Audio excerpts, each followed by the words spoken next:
What's up, friends and family and neighbors of Sienna? Ryan Adams here with the Adams Group at Compass. I was gonna take a minute to just do a little Sienna market report. A lot of neighbors I hear constantly asking the question, what's going on in the neighborhood? What's the plan in the neighborhood? And more so, this is probably designed if you're a current homeowner in Sienna and you're thinking about potentially selling, or you're a buyer and you're thinking about potentially buying in Sienna. My goal is to give you the best framework and overview and understanding of what's actually happening in the market right now. And then hopefully just some data points for you. So if you decide to make a real estate transaction, decision, move, buy, sell, whatever it might be, you've got some information to be able to do it. Just here to deliver the value to you, take it or leave it. Okay, so just to give you kind of frame of reference, first off, Sienna, we're now approaching 9,000 homes in Sienna, front, back. The zoning issues, all that's going on. We know that. The new construction's coming up. We see the dump trucks and the dirt everywhere. We get it. Yes, the neighborhood is continuing to grow. We love our schools. We love our neighbors.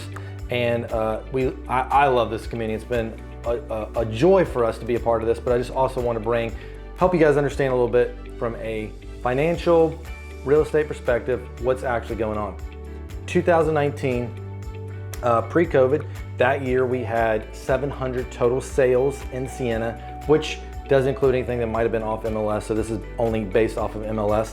2020, 826 sold, 2021, 823, and 2022 to be determined. Probably would be a lot more had we had more inventory. Kind of to give you where we're currently at today is there's 56 homes on the market, and being a neighborhood of almost 9,000 homes, that is not many homes, and hence we are in the crazy buying spree of demand coming in that we are in.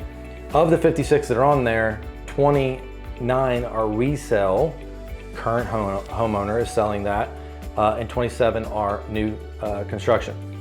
We're gonna take a look at, and I think the best way to help you understand this is to give you, basically I took the last 6 months and I segregated this out into basically 3 categories.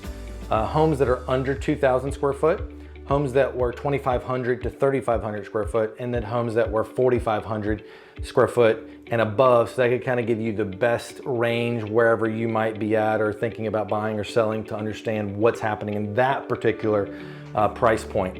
And one thing I did notice, and would like to kind of point this out, there really wasn't a significant difference between the front of Sienna, which I know a lot of people worried about with zoning issues or whatever it might be, or the back. It was kind of all very similar.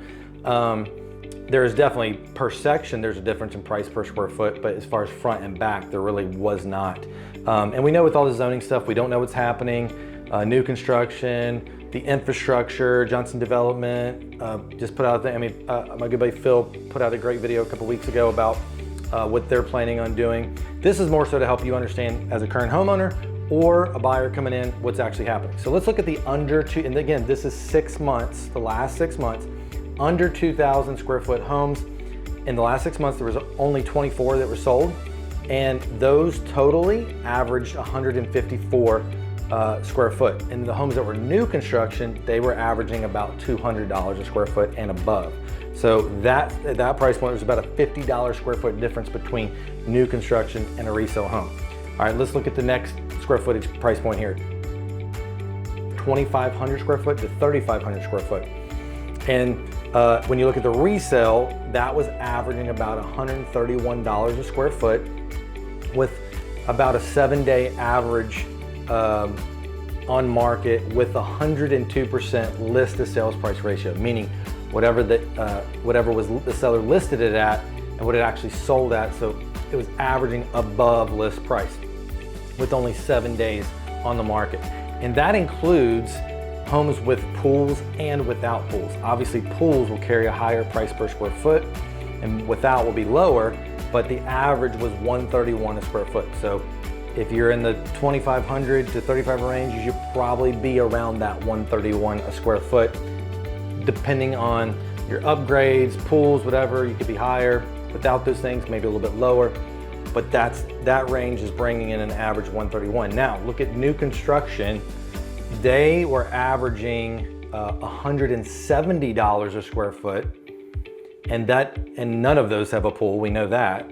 with a 97% list to sales price ratio. So they're not getting actually what they're asking for. And that brings that average price on this price point to be $440,000 and with new construction, and their days on market is 50 days.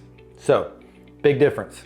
170 square foot average for new construction, 131 a square foot with or without a pool. I mean, to be determined. There's a $40 square foot gap there. 4,500 square foot and above homes, okay? And this is stretching our whole neighborhood. We sold 32 in the neighborhood in the last 6 months, with that averaging, again, pools with or without 151 a square foot. And they were getting about 100% of their list to sales price ratio. Average days on market, 6 days. New construction, averaging at this size, still $194 a square foot, averaging 44 days on the market. So if you're in that area, just kind of know where that's at.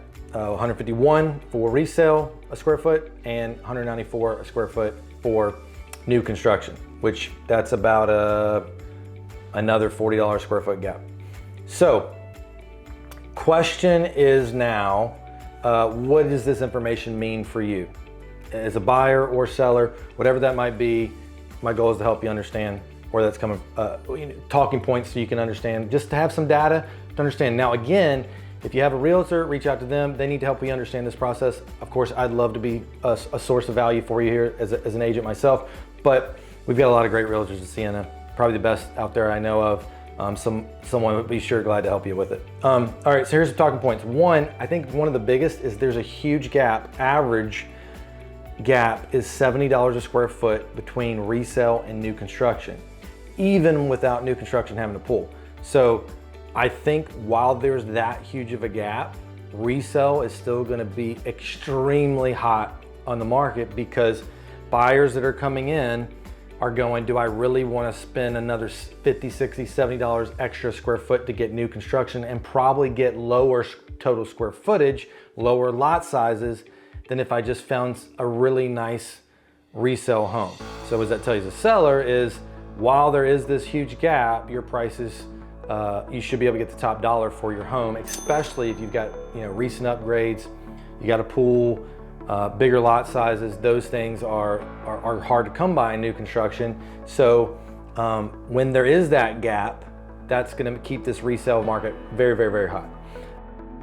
And when will we see that change? When we start to see, and what we saw in years past, there was so much new construction that it began to take a hit on the resale market. And part of that was there was a much closer price per square foot with resale and new construction. So then it was incentivizing new buyers to go buy new construction rather than resale. So resale is probably one of the, if you look at the history of Sienna, it's probably one of the highest markets we've ever seen here in Sienna. Of course, the highest prices. Other things, just notes to think about. Interest rates are continuing to rise. We don't know what the peak is. I've heard lots of lenders, we have a lot of great here in Sienna, say we're probably not going to get above 5. We're currently in the 4s.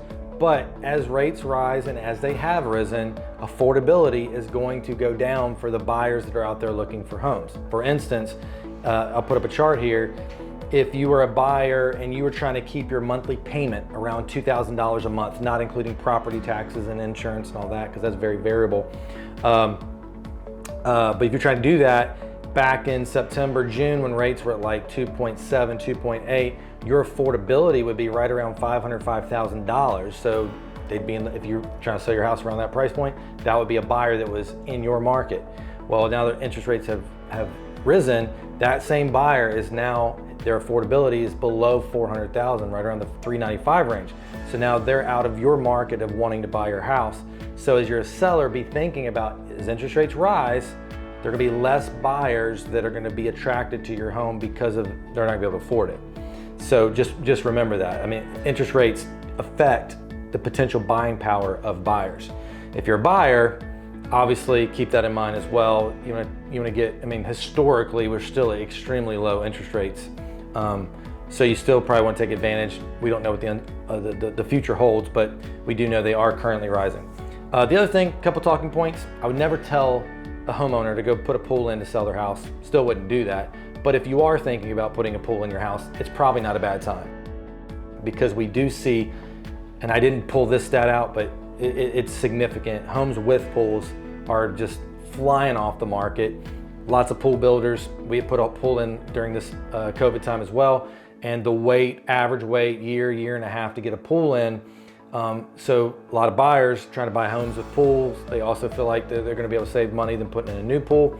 So if you're thinking about it and you're planning on staying the next 3-4 years, I mean, the odds are you probably could potentially still get your money back in 3 or 4 years on spinning the pool. Not a guarantee, but probably the best situation we've been in where that could potentially happen. So that's just one more talking point. One more thing is, obviously we look at the builders. Johnson Development came out, put out a map of where we're going, how many more homes. I mean, thousands and thousands more homes. We see the dirt, we see the dump trucks up here across Bees Crossing, in the back in Sawmill, Heritage Park. More and more homes continue to be built. That's going to mean more buyers move in the neighborhood. More sales are gonna happen, but probably we're not gonna see the increase in rate of demand as we have in the past. So prices, quite honestly, they're still going to continue to stay strong. So if you're a buyer, that's all that information about seller. Hopefully this was helpful. If you have any questions, feel free, drop in the comments, message me privately, talk to your real estate agent. My goal in this was just to provide you a brief, whatever this is, 10-minute overview of the market here in Sienna. Hopefully it's helpful for you. And again, if you have any questions, Ryan Adams, Adams Group of Compass. Y'all have a great week. Thanks.